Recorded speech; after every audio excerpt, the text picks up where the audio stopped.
tous et bienvenue à ceux qui nous ont rejoints. Donc nous allons poursuivre en fait à explorer la thématique abordée par le professeur Thierry Reyna sur les ruptures. Et donc avec ce dernier échange de conclusion de cette journée des rencontres, avec ce thème, comment préparer la société et les organisations aux ruptures. Et pour cela, nous avons deux invités de choix que je vais laisser se présenter avant de rentrer dans le vif du sujet. Thierry Coulon, président du directoire de l'Institut Polytechnique de Paris. J'ai passé ma vie à faire un peu de mathématiques pendant pas mal d'années, et ensuite à diriger des institutions d'enseignement supérieur et à évoluer dans des sphères de cabinets divers et variés. Je veux dire de cabinets ministériels ou présidentiels. Bonjour à tous, bonsoir à tous, Olivier Girard. Je suis président d'Accenture en France et moi j'ai passé ma vie chez Accenture. Mais c'est très varié, c'est très riche. Je vous en dirai un mot tout à l'heure. Merci beaucoup. Avant d'aborder notre sujet, Thierry, cette chaire Technology for Change fait partie de l'environnement de l'Institut Polytechnique de Paris. Est-ce que vous pouvez nous dire un petit peu plus sur cette institution qui, bien que récente, fait déjà beaucoup parler d'elle et notamment dans la qualité des éléments qui sont produits? Alors, vous le présentez de manière extrêmement gentille et polie. La réalité, c'est que tout le monde ne sait pas ce que c'est que l'Institut Polytechnique de Paris, et c'est bien compréhensible. Il s'agit de regrouper 6 écoles d'ingénieurs pour construire un institut de sciences et de technologies de niveau mondial. Easier said than done, mais les 6 écoles d'ingénieurs, c'est l'école polytechnique et l'ENSTA, 2 écoles qui sont sous tutelle défense, l'ENSAE, qui forme les statisticiens de la statistique publique, Télécom Paris, Télécom Sud Paris, et la petite dernière, l'École nationale des ponts et chaussées. Tout ça se passe essentiellement à Palaiseau. Et donc, l'idée, vous savez qu'il y a eu un certain nombre de constructions à tous les sens du terme sur le plateau de Saclay. Pour le moment, on essaye de construire une étoile double avec l'Université de Paris-Saclay, qui a sa culture, son histoire, et nous, plus centrés sur la techno, plus centrés peut-être sur l'innovation au sens technologique. Et donc, c'est ce qui nous amène ici. Merci beaucoup. Olivier, le professeur Thierry Reyna a abordé différents types de ruptures. Vous, dans votre quotidien, avec votre expertise, quels sont les différents facteurs de ces ruptures que vous observez? Alors, ça va être difficile de ne pas redire un certain nombre de choses, Thierry, que tu as dites, mais je m'y risque quand même. Il y a beaucoup de choses qui changent en ce moment, ça ne vous a pas échappé. On a même chez Accenture, on a un indice de changement dans le monde. En ce moment, il est 10 à 20 fois supérieur à ce qui s'est passé dans les 20 dernières années. Et vous connaissez la plupart d'entre elles. Je mettrai l'accent sur une d'entre elles. La première chose, c'est les crises. Les crises sont par nature imprévisibles, mais elles ont bon dos, les crises, parce qu'on met tout sur le Covid, sur la géopolitique, etc. On oublie un deuxième élément qui est qu'un certain nombre d'industries avaient des agendas de transformation très forts, très lourds, indépendamment de ces crises. C'est l'addition des crises et des agendas de transformation de ces secteurs qui rend les choses très compliquées. Vous prenez l'énergie dans sa course à la décarbonation, c'est un secteur qui se transforme comme ça arrive une fois tous les 100 ans. Vous prenez l'industrie automobile, par exemple, qui a toujours été une industrie de mécanique et qui aujourd'hui devient une industrie de technologie et de chimie. C'est tout à fait différent. Et vous pouvez multiplier cet exemple-là dans toutes les industries. Donc il y avait à la fois ces mouvements tectoniques très profonds qui faisaient que des grands secteurs se transformaient comme elles le font une fois par siècle. Et vous avez ces crises. Ensuite, au-dessus de ça, vous avez encore une autre couche qui sont les ruptures scientifiques et technologiques qui sont, elles, autant positives que quelquefois plus dangereuse pour les entreprises, positive parce que c'est des opportunités de différenciation, dangereuse parce que ça peut être aussi des moments compliqués pour les entreprises si elles se font disrupter. Le dernier grand sujet des entreprises, c'est la course au talent, c'est l'accès au talent qui était un des sujets qui était dans les top 10, top 15 des priorités pour un dirigeant il y a 10 ans, qui aujourd'hui est dans le top 3, le top 4, le top 5 des absolues priorités pour les dirigeants. Donc voilà un sujet qui est complètement remonté à la surface. Les impacts de la conjugaison de ces 4 entre guillemets natures de changement ou de crise, ils sont triples. La première chose, c'est que le théâtre, ce que j'appelle le théâtre des opérations des entreprises, est en train de changer. Avant, on pouvait opérer dans le monde, à peu près partout. Il y avait quelques pays moins fréquentables que d'autres. Aujourd'hui, ça a complètement changé. On ne peut plus opérer, ou on ne veut pas, ou on ne peut pas opérer dans certains pays. Et ce qui est encore plus important, cette liste-là change en permanence. Et c'est un des sujets des conseils d'administration. Ça, c'est la première chose. Je dirais même la continuité des opérations, qui était un non-sujet dans bien des industries avant, est devenue un sujet aujourd'hui. On l'a bien vu avec le Covid. La simple question de continuer à opérer et à délivrer son service, quel que soit son secteur, est devenue un sujet. La deuxième grande conséquence de ces crises-là, c'est l'extrême volatilité de la demande et de la supply. La demande, on comprend, hein, du jour au lendemain dans le Covid, l'aérien s'arrête ou les coûts de l'énergie explosent au lendemain de l'Ukraine et de façon un peu forcée, on se met à consommer 10% de moins d'énergie qu'avant. Donc on voit bien que la demande est beaucoup plus volatile qu'avant. La supply aussi, les supply chains souffrent terriblement depuis quelques années. On parle un peu plus du financement des entreprises, qui n'a jamais été un sujet.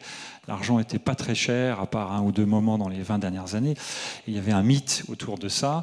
Ça va devenir une question, ça deviendra de plus en plus une question. Donc ça, c'est aussi une des ressources essentielles de l'entreprise qui va devenir un problème et une question demain matin. Et le dernier point, la dernière conséquence, c'est que les règles du jeu, qui étaient très stables et qui devenaient mondiales, il y avait une organisation mondiale du commerce, il y avait des traités, etc. On voit bien qu'aujourd'hui, ces éléments-là se détricotent dans le monde et c'est très compliqué pour les entreprises qui sont mondiales, européennes, de grande taille, en tout cas pour celles-là, de vivre dans un monde où les règles changent, ne sont plus sûres, ne sont pas celles d'hier, ne convergent plus, etc. J'y reviendrai quand je parlerai de l'Europe un peu plus tard, mais voilà ce qui est en train de changer, c'est très considérable. Alors on parle d'agilité dans l'entreprise, on parle de résilience, c'est un mot qui existe dans le monde de la psychologie et qui est devenu un mot dans le vocabulaire économique, c'est intéressant, c'était il y a 10 ans, ça voulait dire autre chose. Aujourd'hui, les entreprises doivent être performantes et résilientes, et c'est un sacré challenge. Ça rend notre vie passionnante, mais difficile. En effet, c'est passionnant. Thierry, ces enjeux soulevés par Olivier Girard, comment est-ce qu'ils résonnent de votre point de vue et qu'est-ce qu'ils signifient en fait pour une institution comme IP Paris, qui est un enseignement supérieur d'enseignement et de recherche? Alors, d'une certaine manière, on n'est pas exposé aux crises, aux ruptures d'une manière aussi violente que les entreprises. Mais on a évidemment un rôle qui est de les anticiper et de former nos étudiants de la meilleure manière. D'une certaine manière, pourquoi est-ce qu'on enseignait des sciences de très haut niveau autrefois? À cause d'une vague idée, d'une part sélective, disons les choses, et d'autre part parce que sans doute il y avait un lien avec la techno, enfin, tout ça était assez lointain. Aujourd'hui, on a une très claire conscience du fait qu'il s'agit de former les gens, nos étudiants, à réagir en situation d'incertitude. Et donc, un haut niveau de maîtrise des outils scientifiques, c'est encore ce qu'on a trouvé de mieux pour réagir à l'incertitude. Alors, si on prend les trois grandes ruptures, géopolitiques, climatiques, numériques, un institut comme le nôtre a des attitudes différentes, d'une certaine manière, un positionnement différent. Regardons un peu. La rupture numérique, l'intelligence artificielle, d'une certaine manière, modestement, parmi bien d'autres, etc., mais on en est un peu responsable. C'est-à-dire que moi, j'ai connu l'époque où on regardait avec un peu de commisération les collègues qui faisaient des réseaux de neurones. Ça marchera un jour. Mon pote, oui, continue, c'est super, facile, etc. Je ne serais pas décalé, moi, avec mes maths pures, finalement. Je ne serais pas infiniment décalé par rapport à ces gens-là. Puis ça a marché. Et donc, une partie des gens qui inventent l'intelligence artificielle, elle est à l'X, elle est à Télécom, etc. Et on pourrait parler du quantique et de ce qui est à venir. Donc il y a un certain nombre de révolutions et de ruptures dans lesquelles on est acteur. Alors, avec des caractéristiques particulières, qui est que la recherche en IA se fait beaucoup dans le privé. Et donc les grandes réussites sont chez DeepMind et ailleurs. Mais enfin, on peut jouer. Enfin, ils jouent avec des plus petits modèles, mais enfin d'une manière intéressante. Et peut-être est-ce qu'ils peuvent éclairer la voie pour certaines boîtes. Sur la rupture géopolitique, là, on ne la souhaite pas, on n'y peut rien. Enfin, il se trouve que, comme on a deux écoles qui dépendent du ministère des Armées dans l'ensemble, d'une part, et que d'autre part, la souveraineté au sens numérique, au sens économique d'une manière générale, c'est vraiment ce qui nous relie. Eh bien, dans une période de tension géopolitique, pour le meilleur ou pour le pire, on se sent directement concerné. Quant à la rupture climatique, on sait tous qu'il va falloir changer les usages et que c'est très important, qu'avec la science d'hier, on va pouvoir transformer les entreprises dans une certaine mesure et les aider à affronter cette crise, mais qu'il va falloir de la science nouvelle pour traiter un certain nombre de questions qu'on ne sait pas du tout traiter aujourd'hui. Donc je voulais simplement dire que les ruptures, il y en a pas mal, et elles nous concernent tous d'une manière ou d'une autre, mais parfois assez différentes. Alors qu'est-ce qu'on fait ? Si on prend la formation, je vais prendre quelques exemples pour montrer que les grandes transitions nous concernent au premier chef. Le premier grand cours que les étudiants de l'école polytechnique affrontent, si j'ose dire, en deuxième année quand ils arrivent sur le campus, c'est un cours qui a concerné 10 départements, ou 8, je peux me tromper, de l'école, et donc 8 disciplines, et qui est un cours sur l'environnement durable. Pour ceux qui connaissent les lieux, il commence en bas du chemin de Lozère, et il grimpe sur le plateau avec des écouteurs, et Céline Guivarch, qui est chercheur à l'École nationale des ponts et chaussées, a dirigé un contenu qui les amène à être sensibilisés aux questions de biodiversité, de changement climatique et toutes cette sorte de choses. Bon, et mon espoir secret, c'est que, comme souvent dans l'Institut Polytechnique de Paris, les bonnes pratiques ont vocation à être contagieuses, et donc j'espère bien qu'on pourra dire que tous les cycles de formation d'ingénieurs de l'Institut sont influencés par de telles formations. Du point de vue de la recherche, évidemment, on a une structuration disciplinaire par équipe de recherche qui sont construites avec les grands organismes de recherche que vous connaissez, CNRS, INRIA. Et puis, il y a des équipes de maths, il y a des équipes de physique, de biologie, etc., etc. Puis, on a une autre structuration, qui est la structuration par grands défis. Et ça nous amène aussi aux entreprises, parce que c'est prédécesseur qui a mis ça en route, et je l'en remercie tous les jours. C'est 5 devenus 6, devenus 7 centres interdisciplinaires qui repèrent un grand défi sociétal. J'ai donné 3 exemples qui sont reliés aux ruptures directement. L'intelligence artificielle, on fait ça avec HEC. C'est un secteur où 7 grandes entreprises françaises nous ont soutenus très fortement au début, et ça nous a permis, et elle continue, mais ça nous a permis de candidater à un appel d'offres du gouvernement français qui s'appelle AI Cluster pour fonder des instituts d'intelligence artificielle de niveau mondial. Voilà, et ça, avec HEC, si vous voulez, ça permet de se diriger vers les questions sociétales et les questions de business très directement. Le deuxième exemple, c'est qu'on a un centre interdisciplinaire sur la défense et la sécurité qui est financé par l'Agence d'innovation de défense. Et puis, inutile de développer beaucoup le fait que la recherche duale va se développer, qu'elle était déjà forte chez nous. De manière très intéressante, juste je fais une digression. Nous sommes dans une alliance européenne, européenne au sens large, puisqu'il y a l'EPFL, l'École Polytechnique Fédérale de Lausanne, et le Technion. Il y a aussi la TUM, la Technische Universität München, les Danois de la DTU et Eindhoven. Et il y a un an et demi, on a eu un débat sur la recherche duale. Est-ce qu'il faut introduire la recherche duale dans les programmes de la Commission européenne ? Et la réponse était non, pour des raisons historiques et géopolitiques qu'on connaît tous. Les Allemands, leur attitude vis-à-vis de la recherche duale était très, très réticente. Eh bien, on a reparlé récemment, devinez quoi ? Tout le monde a compris qu'il fallait bouger. Et troisième exemple, un centre interdisciplinaire qui s'appelle Energy for Climate et qui regarde de manière très concrète avec des démonstrateurs sur le campus la manière dont la distribution de l'énergie, la consommation de l'énergie, etc., peuvent être optimisées. Voilà comment ça nous affecte. Je pourrais aussi parler de l'innovation, mais je pense qu'on va en reparler avec Olivier, évidemment. Notre lien avec l'entreprise, il est consubstantiel depuis toujours. Mais la forme précédente, c'est que les entreprises attendaient à la sortie des écoles de récupérer quelques cervelles très bien formées. Aujourd'hui, c'est beaucoup plus complet. Et nos étudiants n'ambitionnent pas seulement d'aller diriger les grandes boîtes du CAC 40, mais de fonder leur start-up. Et l'exemple de Mistral est un des exemples frappants, mais il y en a bien d'autres. Merci beaucoup. Alors justement, Olivier, en attendant que nous ayons des profils bien calibrés pour faire face à tous ces enjeux, comment les entreprises réagissent aujourd'hui face à ces ruptures ?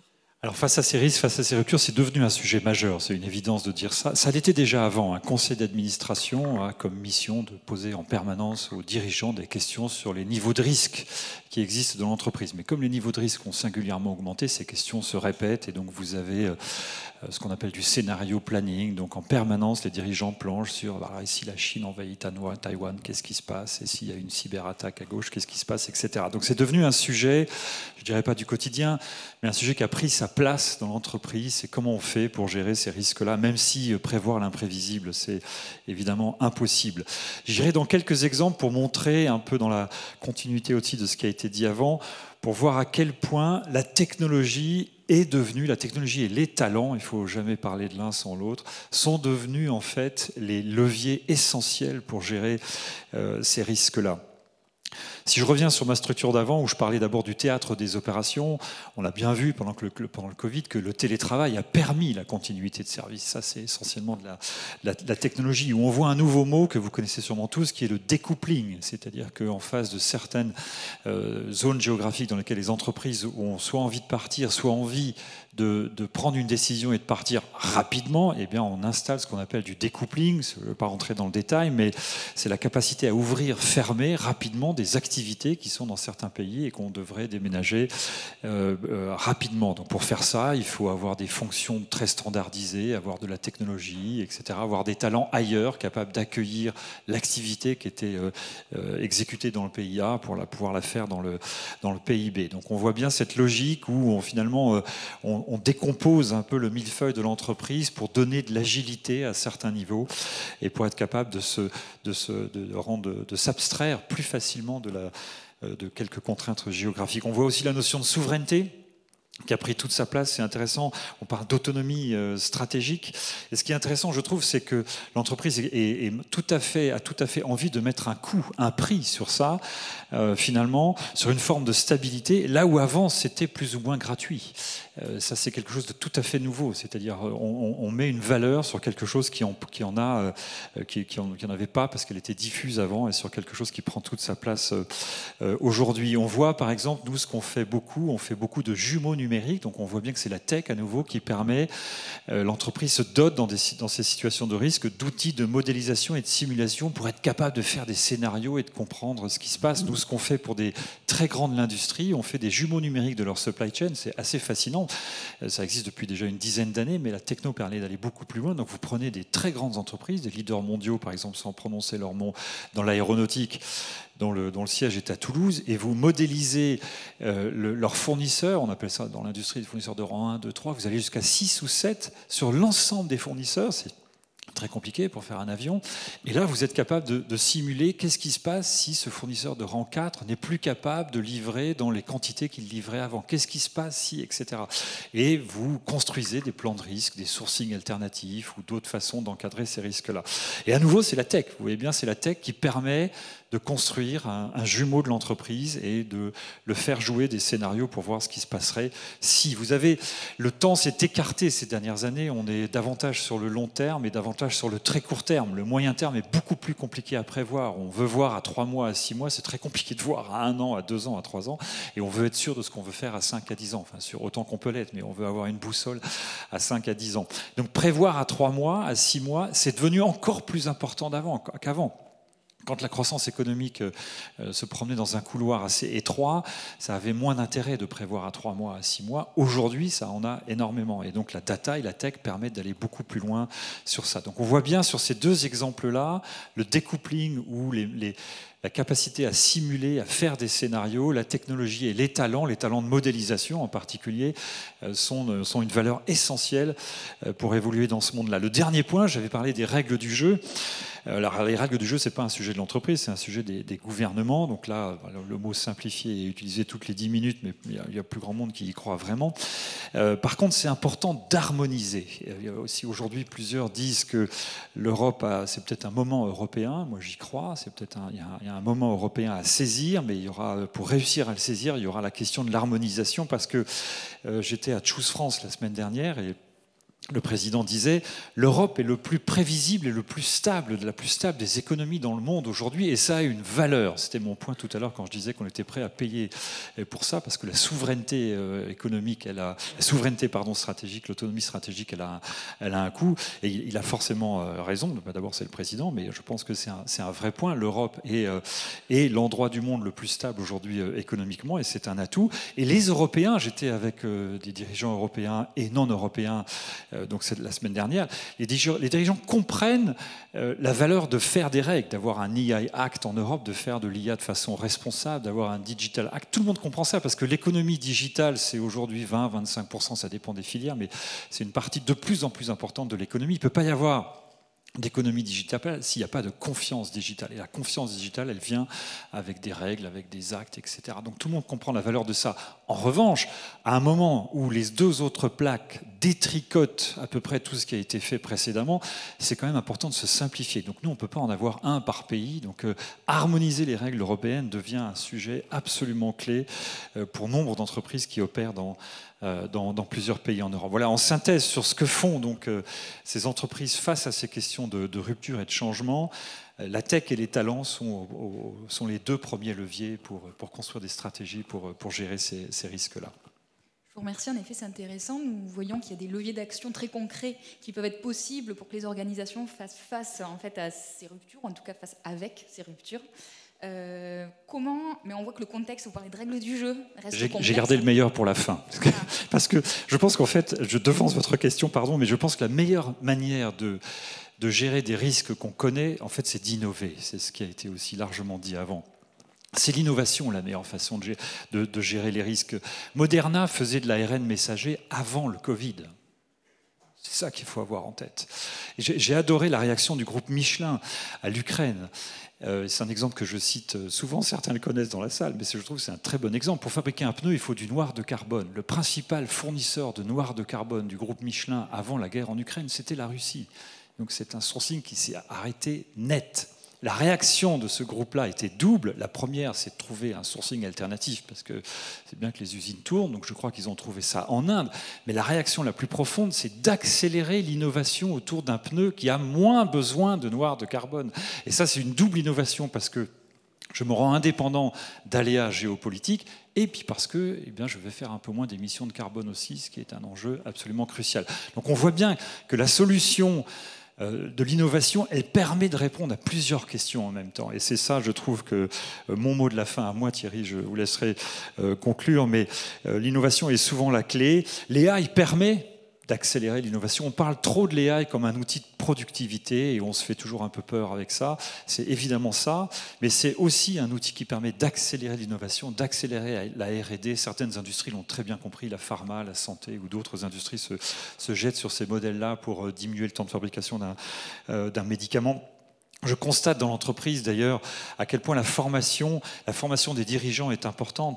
L'acceptation de l'AI est plus importante chez les individus que chez les entreprises. C'est-à-dire qu'il y a énormément d'entreprises ou d'administrations d'ailleurs où on voit des gens travailler avec des outils, des LLM génériques, je ne vais pas citer leur nom, en posant des questions pour simplement les aider à travailler plus rapidement. Tout le monde a très bien compris la force incroyable. Alors, par contre, c'est un peu embêtant de ne pas le faire dans des environnements plus cadrés et plus structurés, mais on voit bien que l'acceptation individuelle est supérieure à l'acceptation collective, ou en tout cas à l'encadrement de ces technologies. Donc là, il y a certainement quelque chose à faire. Et pour finir, je dirais toute ma fierté d'avoir cette chaire avec vous, parce qu'on voit bien que l'innovation, ça ne se décrète pas. Mais l'innovation, il y a des ingrédients, et un des ingrédients, c'est la diversité des profils, des origines, et qu'il faut décloisonner. Vous avez donné l'exemple des centres interdisciplinaires, et ici, nous sommes un exemple vivant du privé, de l'académique, de l'enseignement supérieur, de la recherche qui se mettent ensemble. C'est là qu'on fera le monde de demain. C'est ni chez moi tout seul, ni chez vous tout seul. Ce sera ensemble qu'on fera ça. Voilà. Merci beaucoup Olivier. Thierry, justement, comment une institution comme IP Paris aide les entreprises à naviguer dans ces environnements complexes et incertains? L'innovation est clé, mais quel type de relation vous développez avec eux pour aller plus loin? On développe toute la gamme. Je ne suis pas sûr qu'on aide les entreprises ou qu'on soit en position de surplomb. On est face au même problème dans des positionnements différents.